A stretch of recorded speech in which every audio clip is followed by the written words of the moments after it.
Are we destined to fall and spend eternity in anguish? Are we at fault for hoping to cast our thorns aside, afraid, yearning to be heard, as the days darken and the breeze thins in the depths of the void?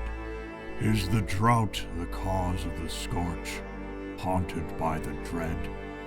Or are the shattered remains, stormed by the wind, forever destined to drift?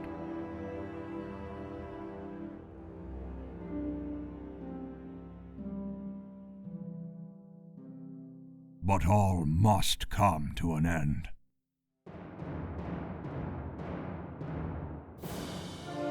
Mere servants we are, whirling above the remnants of our past, struggling to breathe, scraping the flesh from its bone. No wounds to heal, no filth to wash, as the throne cares not for it all. Only the numb be brave enough to defy what others had left to decay. To claim once and for all the lawful right to be embraced by those in the halls of the great.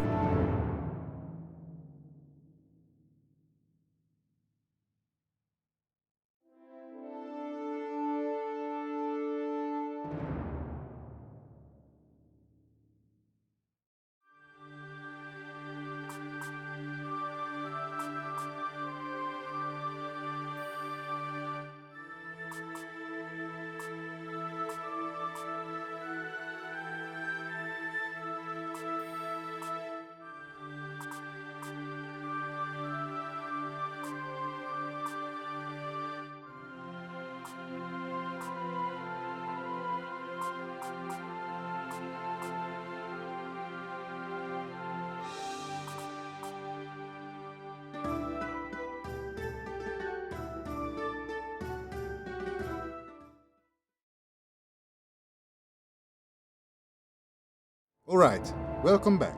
It's been a while since my last video, but it was for good reasons, as you'll hopefully see in this video, because there's some big news regarding my project. So strap yourselves in, as there's a lot to talk about, and I mean a lot. Before we begin, for those new to the scene, Crún is a choose-your-own adventure meets kingdom manager type of game, where you rule over a kingdom, face challenges and consequences of your action. It's heavily focused on bringing interesting and thoughtful elements of interactive fiction, but not overly jarring, as well as to bring refreshing quote-unquote minigames to evoke a sense of adventure and progression along the way. Essentially a pure choice-driven game, sprinkled with some RNG on top, mixed with other genres, intertwined with immersive writing and truthful dialogues. Would note that it's exceedingly critical about the narrative, as it is the soul of the game and has to be done right. But if the intro has caught your attention, then we're already on the right track. What's interesting about this is the fact that only your actions, and only your actions, progress time and the quote-unquote subplots/events in an endless fashion, where your decisions shape the outcome of your story, mixed in with the tales of each setting/scenario. It's heavily inspired by classic game books and the like, such as the Fighting Fantasy series from back in the days, as well as the need for wanting to create something new and inspiring, for those who enjoy intriguing stories, playful mechanics, and love to get lost in those. The project has been in development for several months now, and only now it managed to reach a point where a significant progress of the in-game world could be shown, to give you a better understanding of where this project is at the moment and where it's headed. So last time I shown what the character creation looked like, crucial for the game as it'll be on the rare to change most of the stats during the game, and gave a glimpse of the in-game world, showing off just the interior of the Great Hall. However, those who remember from previous video updates will notice a stark difference in some of the parts of the game, such as the music, as two entirely new songs were composed for this occasion, tapping more into the classical orchestration. One for the main menu and one for the game, which are all part of a larger album and will be gradually updated as time will allow it. Some might even notice slight differences in polish, like how the interactables now all have selections around them, but most importantly, this new scene that just has been added for proper loading the game. So without further ado, let me just lower this populace for us to begin, because there's a lot more to come. One of the biggest changes from last time is the introduction of random generated quote-unquote worlds, which are represented by the second loading bar when a new game first starts up. It essentially creates a map for your kingdom to rule over and to see what allies or foes are in your closest vicinity. After the small cutscene, the Great Hall will present itself for you, where most of your adventures will take place. This is where people from across the realm and beyond will come to visit and share their business with you.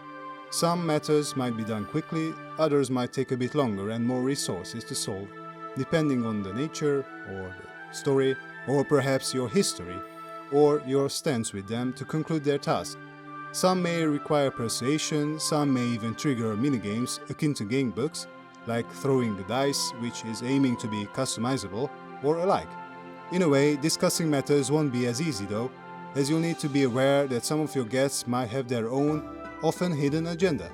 After all, not everyone will be in your favor, and worth noting that the time it will be more and more difficult to sway your subjects in your favor as well. Thus, it's advisable to make sure you're making the right decisions from the get-go. That being said, while the throne will be your main hub of activities, conversing will not be the sole task of yours, far from that. But let me explain what that truly means. For one, you'll have the option to choose whomever you wish to speak to, albeit knowing that giving someone an audience will have consequences, sometimes even for the rest. That's why the option of having these quote-unquote balconies are here to give you a better vantage point of the Great Hall, thus allowing more access for you to pick from. So let's begin with the Chancery. Although your kingdom might be modest in size and in capabilities, there's still a place for matters of the crown to settle, like issuing laws, managing the inner workings of the realm, catering for the needs of the people and the goods that they provide, is as crucial as any other subject, and in addition, some of them are represented at the top of the screen. Let's have a brief look at those. Population and food are there to make sure everyone is well fed and the realm is growing at a pace. Building materials to expand and build your kingdom with, as a strong foundation is vital for success. And the number of mercenaries at your disposal at the very end to show your might in the time of need. The happiness of the people and their faith are tied to your future, as one cannot live without the other to keep your realm intact and your power secured. And in the middle of it all, you'll find the time of the day and how much has passed since you began your ruling, which could come in handy when there is only so much to do on any given day in any particular season, thus having to keep an eye whom you speak to and what challenges you decide to take on. Unfortunately, not all matters are concerned with peace, which is why the Exchequer exists. Well, sort of. This is a place where the coins enter and often rush out the royal treasury. This is where armies are managed, which could come up during a quote-unquote campaign, and payments are due for the crown, or the time for paying its debts. Next to the Exchequer, the quote-unquote room of summons resides, where on this chessboard you could summon, as in call in person to your courtyard, your most invaluable members of the crown. This is a place to select a figure on the board, representing, say, a religious leader, and send them a request in numerous ways, like sending a message via pigeon, for an immediate appointment. Only then you'll be able to discuss your matters in person as soon as they arrive, if they arrive at all. Who knows? But this is only half of the story. Then there's a matter of the state, where allegiances or grievances could be kept on a short leash, as well as to gather information about the kingdoms around. Espionage, after all, is just another tool in the arsenal. That being said, the confinements of your view doesn't end with the Great Hall, as at any given moment you're free to visit your ward to see what improvements could be done for your realm. The ward is the very place visited mainly for improvements, such as upgrading your castle, issuing orders to build and repair, and handling progressions. As stated beforehand, the game relies on your actions to operate. No arbitrary countdowns or nonsensical time limits will be present, where you just sit there and stare at the monitor and wait for time to pass.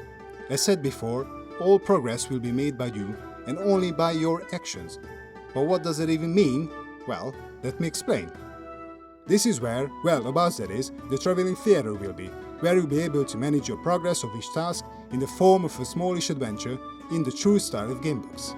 The scene-by-scene action, jumping into the role of an adventurer, like an archer or a thief, where you quote-unquote choose where to go or what to do, bringing you a slightly different and more fantastical narrative with monsters, beasts and magic.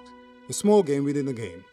You will be sent into a scenario where a goal must be reached before completing your progress, say finding that lost treasure in a cave. Only then you'll be able to finish your task, like upgrading your castle or whatever. At any point the progress could be paused if needed. But I'm getting a bit ahead of myself, because to mark this special occasion, the game is finally getting its own project page, as well as receiving a related blog post of what has happened since last time and what is up next on the plate.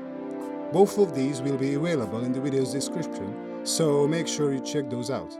Furthermore, the game is also being launched as an early access title for everyone to try out and to see what's what, to provide support as well as feedback for the ongoing production.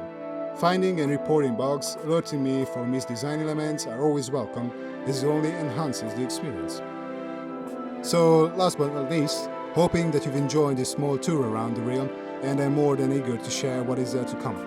As always, thank you for watching, and make sure to toss a follow and have a peek at the links below, as it helps out tremendously. For now, take care and see you in the next one. Goodbye.